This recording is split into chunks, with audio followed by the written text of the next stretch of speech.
Hello, my dirty little goblins. I've missed you since Monday. We're playing against a dirty little goblin himself. Can't pronounce the name, but I know it says something. So he's playing. I know it looks kind of odd to see because he's playing that Crusadia card, but he's playing a typical Sword Soul strategy, going the Hellkey, Fibrass, or Orodorn combo. Now, the play he does here is actually a really good play. Like, he goes into Alamirage, and then he goes into Hellkey, Fibrax, because I can't really... Like, he'd be able to get his full combo off, so I was like, I have to negate it regardless. And then he has DPE, so this board's already annoying.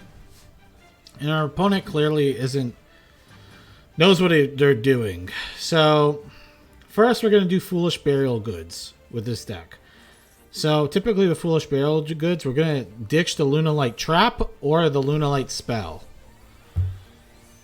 He goes into Yang Zing, and this kind of bothered me because I was like, this card I was like thinking, this better not be Pillar of the 9 Yang Zings or whatever. I got really lucky with this Mothman, discarding the Blackwing. And then he imperms my Lunalight Caliado. So, this is the one blender he does this entire match. But the thing is, everyone does this mistake. Like, countering this card does nothing. Like, I still put... The whole purpose of this card is to get Martin in the graveyard. So you go into Raider's Night. This was to bait the Destiny Hero Phoenix Enforcer. But I don't think I should have went to Raider's Night. I couldn't think of anything that would have baited it better, though. Which is kind of annoying. So here we're going to go into Babushka. Because unless he has a Kaiju, there's really... Kaiju or Regeki or something. If he has that, I mean, it's over anyway. He ends up getting his DPE out. I don't think playing the Effect Veiler was correct, but I assumed he wanted to use the Effect Veiler for link material or something. Or he wanted to get it out of his hand so he can use the Destiny Hero Celestial ability. Draw 2. So in that regards, it's actually a decent play. He does an emergency teleport, which, again, I don't agree with because Babushka has him locked down. There's really not much he's going to be able to do. He's going to Magical Meltdown. He's going to get Invoker. Like, my number 41, Babushka, we're just going to keep... I know it's not Babushka. I'm just going to keep calling him that. He's just shutting him down. To just completely shut down his board. And now with this board shut down, I can actually look at doing everything I need to do without being interrupted. So we're going to go Tiger to bring back this card. Zephyr is going to bounce Tiger. And the thing that's insane about Tiger is not a once per turn ability. Which, it's the most absurd thing, right? Like, why is this not a once per turn ability? And if you don't know, Babushka doesn't affect Link summons. So our Phantom Knight's active. And he's going to be a real problem for our opponent. I'm going to tell you that right now. Because we're just going to keep looping our cards. Babushka's going to be there, shutting his board down. And we're just going to go into our card. Like, we're just going to keep comboing off until we get rid of his entire board. Our opponent concedes because they know the writing's on the wall. With Bagusta out, we're going to be able to pick apart our opponent's board while shutting down his DPE. And then eventually I'll be able to OTKO him. So... The reason why I said the Raider Knight play was a mishap was because the Raiders Knight, if I had it in my deck still, I could have OTKO'd him. Because I would have been able to keep Babushka out, go into Raiders Knight, switch Babushka to attack, or I could even Forbidden Droplet first, and then switch Babushka to attack, and then I could have activate Raiders Knight, go into Dark Rebellion, and then Dark Rebellion would have been like a bajillion damage, and I would have one-shot him. Because he had Artemis in the attack zone for 800. All right, we're back for game 2. And I know you guys love playing against Sword Soul. And I kept playing against them on ladder. So that's what we're going to see. Our opponent, you're going to see this a lot. And I'm not even kidding you. You see this in Diamond. You see this in Plat. You see this in every rank. People will Ash Dangers. I have no idea why. So don't be a numbskull. And again, I get impermed on my Calado, which doesn't matter to me in the slightest. So completely fine with me. We're actually going to be going into Verte. And then activate Verte. And he has second imperm. So we get ashed. Let's think about what happened to me. I get ashed and then double impermed. So if this man has called by the grave, I'm going to scream and punch my monitor. And guess what? I'm going to be live streaming next week, and you guys can see that live. Me punching my screen if... Actually, I probably wouldn't do that, but I get pretty annoyed. I say some choice language, not ripe for YouTube. So, he has Moye. Shows blackout. I was actually kind of scared of that blackout, but we stopped the Moye.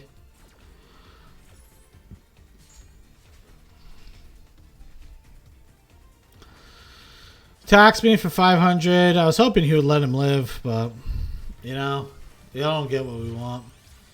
He goes into Shaman of the Tenyi. Honestly, he doesn't even have a good choice to bring back. He brings back Moye for no reason. Like, that was honestly, like, the worst play he could ever have done. In my humble opinion. There's no point in bringing Moye back.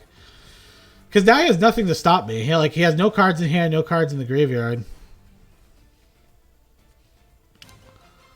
My play was equally as horrendous, my opinion,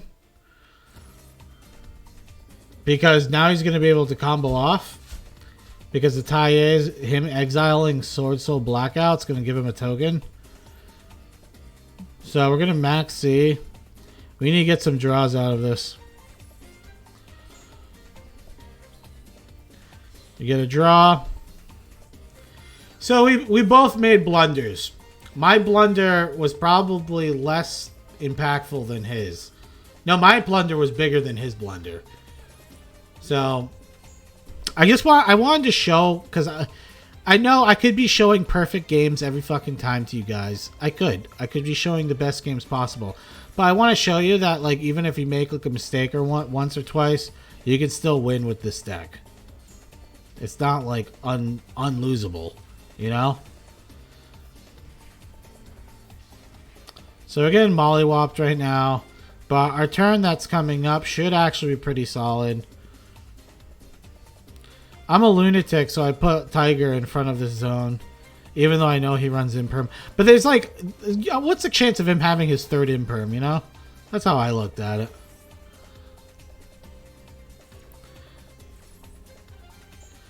So... We're getting our card negated. Again, stupid move. Really just dumb move. Pointless move. We get lucky with this top deck. I mean, it could have been... We were going to do this play anyway, but it could have been a worse top deck. Now we're going to be able to really just combo off and go for the one shot. Now, we're going to Arc Rebellion Dragon. So if you're not familiar with what this card does, it just one-shots your opponent. He takes the attack of everything on the board and adds it to his, and as long as you have a Raiders card attached to it, he also negates everything. He Dark Rule and no more's the board. So we're just adding attack power to it. Boom, 14,000. Bam. Goodbye. Good match, I guess. So my blunder was messed up, but we still were able to come back pretty easy. So I know you guys like watching Sword Soul, so I decided to include 3 Sword Soul games into this. At least I didn't get impermed in the first 2 seconds. It's always nice, right? We go into Lambda. Bounce. Dude, it's so crazy how Tiger isn't like... How that's not like a once per turn. So this is the Psy Framelord Gamma play. You go into Time Thief, you activate Time Thief's effect, right? Which you get a trigger off Martin, which lets you get your trap. And then Lambda, I got super lucky with that, sending that to the graveyard, by the way. You don't even understand how lucky that was to get that in the graveyard. Because now I'll be able to discard this Maxi to get our other Lunalight out, go into Anaconda, and then get DP on board too. And if you're wondering why I discarded Maxi, is because if I discard this, I wouldn't be able to do it. So now, since we exiled a Psychic type, it lets us get our Gamma from the deck. And then we got a spell. We're playing against Sword Soul again, so... Our opponent plays Infinite and Perm, because they always get everything. Strategist, I end up countering Strategist, because if he gets a Baron de Fleur, it just gets really annoying. So just get it out of the way right from the beginning. He has a Shuna, though, which is fine. I just get the free draw off of Time Thief to Redoer. I kind of wish I got a monster off of it, but it is what it is. So Ashuna's going to activate. He's going to send Vashuda, which again is really annoying because now they get to bounce my DP back. So he goes into Shaman of the Tenye. The only good thing he can get is the Monk. So he did the correct play there. That was literally the only play to make on that board. So I'm just going to thin my deck out, get that last Gamma. Can't use it, obviously, because I already used my frame. Kind of annoying. We're going to use our Perfume. And, of course, he has the Maxi, but we have the Called. And I kind of figured he was having Maxi because I kept feeling... You know when your opponent's board keeps lighting up? I figured he had Maxi already. So we're going to activate our Snake. Snake's going to discard itself and then summon itself back to the field. Celestial's going to activate. We're going to draw our 2 cards. Pretty much just comboing. Everything's going perfect. Send Blackwing. So Blackwing's amazing because you can always bounce Tiger back and get extra bounces. This was a misplay on my part. I didn't activate Tiger first. I don't know what the hell I was thinking. But we're going into Phantom Knights, Rusty. I don't even know how to pronounce that. Barashed? I don't know. I'm just a commoner. If you're wondering what we're going to be doing to our opponent, it's going to be pretty devastating. Just going to one-shot him with Arc Rebellion. Actually, we're not even going Arc Rebellion on this game. We're going to Lunalight Leo Dancer. And don't get me wrong, Luna Dancer, this card just can solo win you games too. I mean, the deck's called Lunalight for a reason, but the main reason why it's Lunalight is because the engine for Lunalights is like actually pretty good. So it's a good engine to just keep looping and looping over to build these ridiculous boards. GG. Fatsoid reduced whatever that is. You might be asking yourself, why are all these people running? Well, they're running and hit that damn subscribe button, and you should too, because Fatsoid Games brings the best content on the web. Or maybe the 30th best content, but he brings something at least. And now he's coming to a Twitch TV near you because next week he's going to be streaming. And guess what? You don't want to miss that. All right, we're here for the last game, and it's playing against Blue Eyes. Isn't that weird? 3 Sword Soul and a Blue Eyes. All in the same rank. These games were taken in Platinum, if you guys were wondering. And if you're wondering, hey, Fatsoid, how come you didn't get him to Diamond? I have 22 accounts at the moment and climbing. If you want me to get Diamond on 22 accounts, you're out of your goddamn mind. That is way too long. I have shit to do other than this. Alright, we're going to go the Lambda. We're doing the Lambda route where we're going to go into Time Thief. Dude, Time Thief is so annoying. It's such it's such a little rat card, dude. Like, you just keep hiding from your opponents. Like, peekaboo! Peekaboo! So we get our Gamma. So now we have 2 monster negates, pretty much. And we got Max C. No complaints. I got his righty driver. Then he drew one. So he plays Melody. And I'm just like, I'm going to hit this guy with Max C before he can pull one on over on me. But my opponents always have the Called by the Grave. I was hoping it was going to be an Ash so I can at least sigh it. So, kind of sad. So, this man reveals his blue eyes, and I'm like, nope, not today. I'm going to slap it with this feather. Because that makes sense. He gets his Baron de Fleur out. This is where it's hilarious. I bait him by...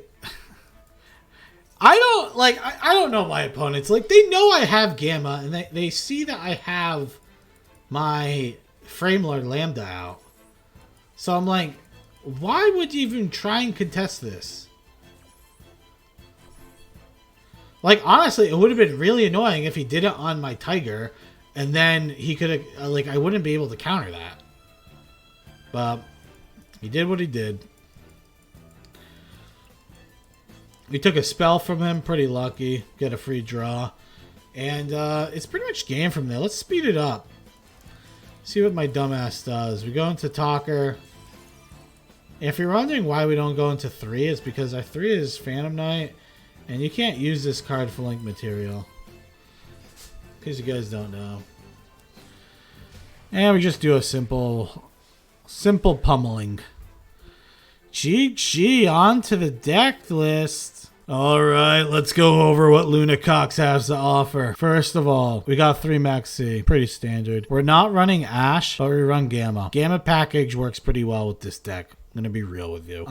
We are also running the Phantom Knight package, so you're able to get out your traps out of the deck if you go into our Phantom Knight link. You have to have at least one Phantom Knight monster in the deck. Our choice is the Silent Boots because it lets you pretty much get both, because you're able to use our link monster to get rid of Boots from the deck, and then Boots lets us grab the other one that the link didn't grab. Then we also have the 3 Tiger, very, very important. We run a small danger package, as you've seen, which is 2 Jackalope, the Snake, Chupacabra, and Mothman. Then we also run 1 Emerald Bird.